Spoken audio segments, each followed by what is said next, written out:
सबसे पहले तो मीडिया डिक्शनरी को और ख़ास करके अंकित तिवारी जी को बहुत बहुत धन्यवाद। जिस विषय पर आपने हमसे प्रश्न किया था, मैं उस प्रश्न को एक बार बहुत संक्षेप में आपके सामने पुनः स्पष्ट कर दूं कि पैदल सेना का इस तेज़ी से बदलते हुए तकनीकी दौर में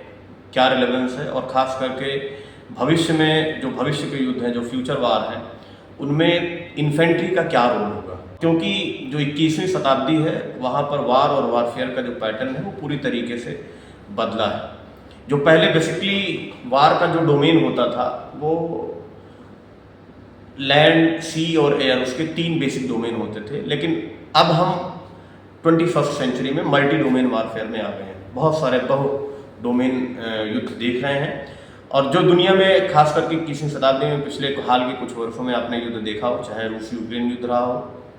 इजराइल फिलिस्तीन का युद्ध हो, भारत पाकिस्तान के बीच में जो मिलिट्री ऑपरेशन हुआ, ऑपरेशन सिंदूर, उसकी बात हो, आर्मीनिया अजरबैजान युद्ध की बात कर लीजिए। जो भी जो मॉडर्न आपको वारफेयर के जो भी एग्जाम्पल देखने को मिलते हैं, उनमें एक ये बहुत बड़ा प्रश्न है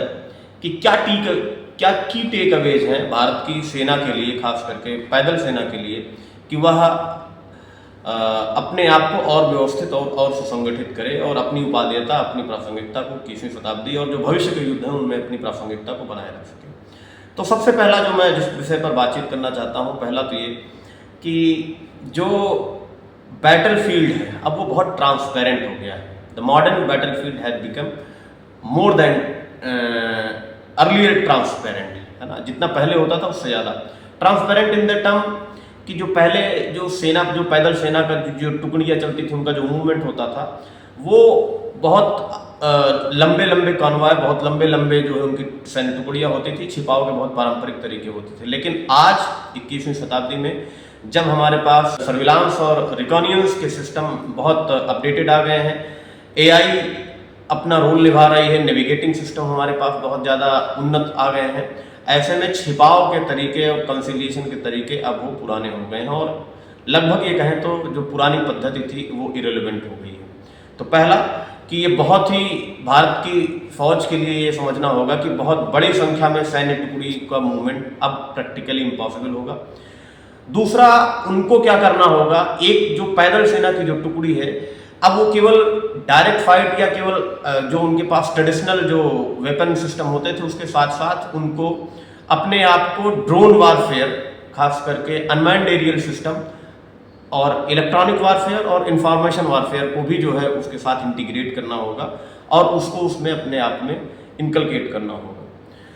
क्योंकि जो आप देखें तकनीकी जिस तरीके से बदल रही है, पहले कोई तकनीकी आती थी तो वह 1 दशक 2 दशक तक उसका प्रभाव रहता था। आज तकनीकी तेजी से बदल रही है और तकनीकी हर 3 साल बाद एक नई तकनीकी पिछली तकनीकी को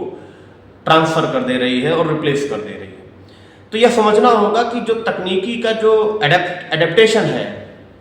in terms of the infantry और द फुट सोल्जर्स, वो भी कितना है, हम तकनीकी को कितना आत्मसात कर पाते हैं, यह भी बहुत बड़ा प्रश्न है।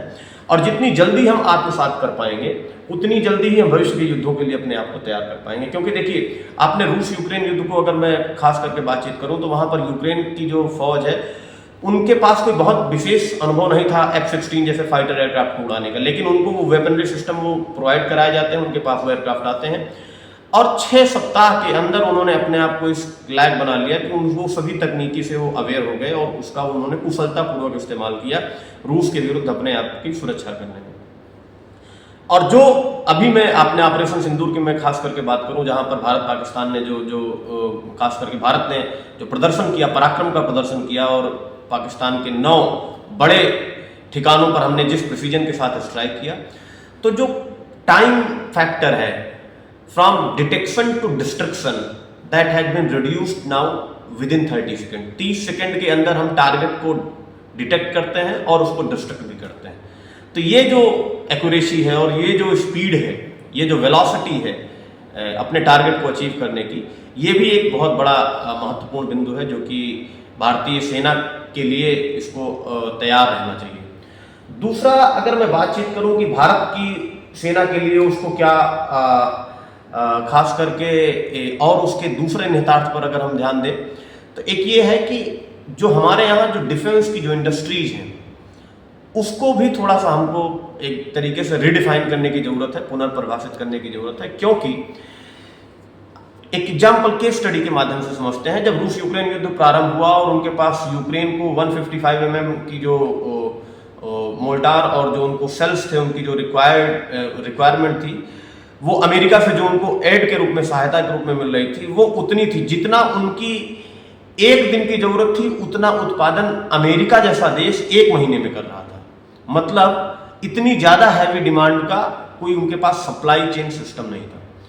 तो हमको अपने इंडस्ट्रियल सेटअप को भी मजबूत बनाना होगा, और खास करके भारतीय सेना के लिए महत्वपूर्ण है कि खाद्य रसद के साथ साथ बुलेट, सेल्स, आर्म्स, एम्यूनिशंस में हमको सेल्फ रिलायंस और सेल्फ डिपेंडेंट या आत्मनिर्भरता को बढ़ावा देना होगा। और इसमें नवाचार के साथ साथ हमको क्या लाना होगा, तमाम तरीके के स्टार्टअप्स और प्राइवेट सेक्टर के साथ भी पार्टनरशिप करनी होगी, ताकि इस क्षेत्र में हम अपनी आत्मनिर्भरता को जल्द से जल्द हासिल कर सकें। और इससे क्या होगा कि हम जो, जैसे कोई मिलिट्री ऑपरेशन लॉन्च हुआ है तो ऑपरेशनल पॉज से हम बच जाएंगे, क्योंकि युद्ध चल रहा है, फिर बीच में हमने ब्रेक लिया, फिर हम गए, तो ये हमको पीछे ले जाता है। ये हमारी टैक्टिक्स को बहुत, खास करके मनोबल को भी बहुत मेजर तौर पर प्रभावित करता है कि और तीसरा एक और बहुत इंपॉर्टेंट फैक्टर है, जिस तरीके से आप ये देखते हैं कि तकनीकी तो ठीक है, तकनीकी जरूरी है, तकनीकी को आत्मसात करना भी जरूरी है, जितनी जल्दी हो सके उतनी जल्दी तकनीकी के अनुकूलन भी जरूरी है, लेकिन तकनीकी पर जरूरत से ज्यादा निर्भरता भी घातक है। क्योंकि जब आप देखते हैं इजराइल को, जो 7-8 अक्टूबर को 2023 में जो घटना घटी थी उनके बॉर्डर पर, जिस तरीके से हमास के लड़ाकों ने उनकी बहुत एडवांस लेवल से जो टेक्नोलॉजी से लैस जो उनका सर्विलांस और जो बॉर्डर सिस्टम था, उसको उन्होंने बहुत आसानी से और बहुत ही सस्ते उपायों से उसको उन्होंने ब्रीच करके उन पर बहुत बड़ा हमला किया। और उनके जितने भी ये सर्विलांस सिस्टम, और जिसे एक तरीके से उसे माना गया कि ये उनका इंटेलिजेंस का भी फेल्योर था, गुप्तचर विभाग का भी फेल्योर था। तो तकनीकी पर जरूरत से ज्यादा निर्भरता भी यह आपको प्रदर्शित करती है कि ऐसी स्थिति में अगर कोई तकनीकी जो मेल फंक्शन है वो अगर शत्रु के हाथ में हो गया तो आप पूरी तरीके से पंगु हो जाएंगे, और यह पंगुता आपको पराजय की ओर ले जाएगी। तो तकनीकी के साथ आत्मसात और तकनीकी को बहुत संयमित तरीके से प्रयोग करने की भी जरूरत है। और खास करके जब मैं इसको बात करता हूँ कि ओवर डिपेंडेंस के साथ साथ, तो ये जो मॉडर्न वारफेयर है, इसके साथ अगर हम इसको इंटीग्रेट करते हैं, अपनी स्ट्रेटजी को, अपनी डॉक्ट्रिन को अगर हम इंटीग्रेट करते हैं, तो निश्चित तौर पर जो भविष्य के जो युद्ध हैं उनमें भारतीय पैदल सेना का जो भविष्य है वही अंतिम, जिसे कहते हैं कि ग्राउंड पर वही विजय को सुनिश्चित करेगी और अपनी उपादेयता और अपनी प्रासंगिकता को बनाए रख सकेगी।